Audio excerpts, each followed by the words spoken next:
और इस बीच संदीप दीक्षित जो हैं वो भी पहुंचे हैं पूर्व प्रधानमंत्री डॉक्टर मनमोहन सिंह के घर पर। क्या कह रहे हैं जरा सुना देते हैं। फिर एक और सौभाग्य मिला, इनकी जो बेटी है उपेंद्र जी, वो मेरी टीचर रही, उन्होंने मुझे पढ़ाया, 2 साल पढ़ाया सेंट स्टीफेंस कॉलेज में। इनकी एक और बिटिया थी जो मेरी सीनियर थी इंस्टीट्यूट ऑफ रूरल मैनेजमेंट आनंद में। तो अब समझ लीजिए एक पारिवारिक इनसे एक रिश्ता भी बनता रहा हमेशा।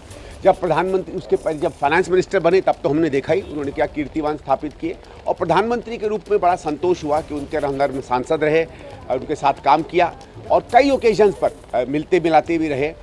कभी कभी ये ज़रूर एक समय मुझे याद आता है 2012, 13, 14 का, जब कांग्रेस में उन पर हमले होते थे तो कई बार प्रधानमंत्री खुद कहते थे कि वो समझ नहीं पा रहे हैं इस तरीके के तीखापन, इस तरीके का समय क्यों आया है। लेकिन ठीक है, वो राजनीति होती है, जो समय है वो समय है। आज तो मैं अपनी सांत्वना देने आया हूँ और उनके लिए अपनी डीपेस्ट रिस्पेक्ट। भारतीय संस्कृति में इन अवसरों पर बारिश को बहुत शुभ माना जाता है और दिल्ली के प्रदूषण के लिहाज से भी बारिश होना बहुत अच्छा है। नहीं, वो ठीक है, लेकिन हमारे लिए शुभ है क्या है, लेकिन उनका जाना एक क्षति तो है, लेकिन ये एक समय भी है इस चीज़ को याद करने का कि राजनीति में सोच समझ से नीति बनानी, सभ्यता से बनानी, किस आचरण से बड़े बड़े राजनेताओं को रहना, इसका एक बड़ा उदाहरण रहे डॉक्टर साहब। अंदर का मैनेजमेंट आप अभी देखेंगे, हमें नहीं मालूम है, ये हम लोग तो आए थे, लेकिन क्योंकि अभी परिवार ने शायद तय नहीं किया है क्या करना है, उनके इमोशंस हैं, उनके सेंटिमेंट्स हैं, वो तय करेंगे। सीधे जैनेंद्र का रुख कर लेते हैं। जैनेंद्र सर, बिल्कुल रोमाना संदीप दीक्षित पहुंचे हैं 3 मोतीलाल नेहरू मार्ग। उनकी जो एएनआई पर बाइट थी वो हमने सुनवाई। हम बात भी कर लेते हैं संदीप जी से।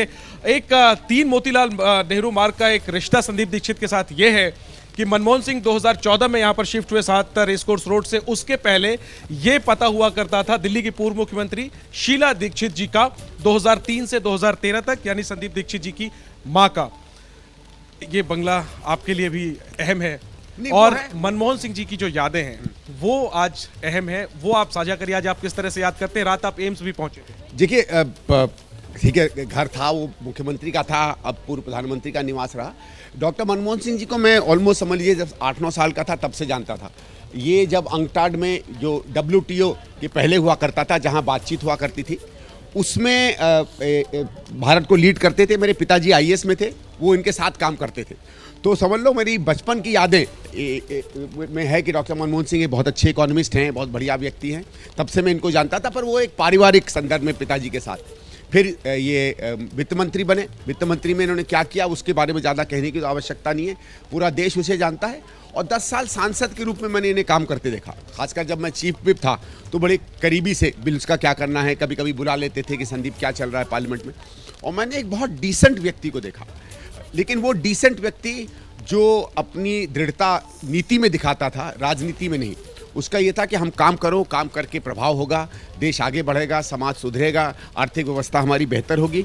हम अगर कोई काम दिखाएं तो उससे दिखाएं। कई बार हम लोग कहते थे डॉक्टर साहब हमें इस चीज़ के बारे में बखान ज़्यादा करना चाहिए, लेकिन वो शायद ओल्ड फैशन पॉलिटिशियन थे जो सही में एक हाईली कल्चर्ड व्यक्ति थे।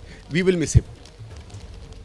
क्या एक बात जो उनकी कही हुई आपको हमेशा याद है? मुझे याद है एक बार बहुत शुरू में उनसे मिलने गया था, 2004 की बात है। तो मैंने ऐसे ही कहा, मैंने कहा सर आप राज्यसभा से हैं, would you like to come to Lok Sabha? आए तो ईस्ट दिल्ली की सीट, मैंने कहा आपके लिए as a matter of respect. तो उसका नहीं, फिर मुझे 15-20 मिनट बताया उनका कि किस तरीके से वो हम लोगों को सबको एक उम्मीद की तरह देखते हैं। And he gave me about 20 minute lecture कि संदीप राजनीति तो करना लेकिन नीति मत भूलना। ये बहुत सिंपल शब्द थे कि राजनीति तो करो लेकिन कभी नीति मत भूलो। I think that stuck in my mind. आखिरी में क्या अब आगे का अंतिम दर्शन और अंतिम संस्कार को लेकर क्या कुछ आगे का? मुझे पता नहीं है। अभी देवेंद्र यादव जी गए हैं, DPCC प्रेसिडेंट, वो सब पता करेंगे। मैं जो गया था तो उन्होंने बताया सिक्योरिटी वालों ने कि उनकी बिटिया US से आ रही हैं, एक बार आ जाएंगी, शाम तक लेट तक आएंगी, तो शायद अंतिम लास्ट राइड्स तो कल ही होंगे। लेकिन आज ये अभी परिवार तय कर रहा है, कुछ बारिश के कारण अंदर इंतजाम नहीं हो पाया है, तो हो सकता है 10, साढ़े 10, 11 के बाद ही दर्शन के लिए खोले, लेकिन मुझे एग्जैक्टली नहीं पता है। उम्मीद है कुछ समय में पता चल जाएगा। ठीक है, शुक्रिया संदीप दीक्षित जी हमसे बात करने के लिए। संदीप दीक्षित अपनी यादों को साझा करते हुए हमारे साथ और बताते हुए कि मौसम खराब है, इस वजह से जो अंतिम दर्शन की तैयारियां हैं वो प्रभावित हुई हैं और यही वजह है कि अंतिम दर्शन का जो कार्यक्रम है वो शुरू होने में थोड़ी देर हो सकती है।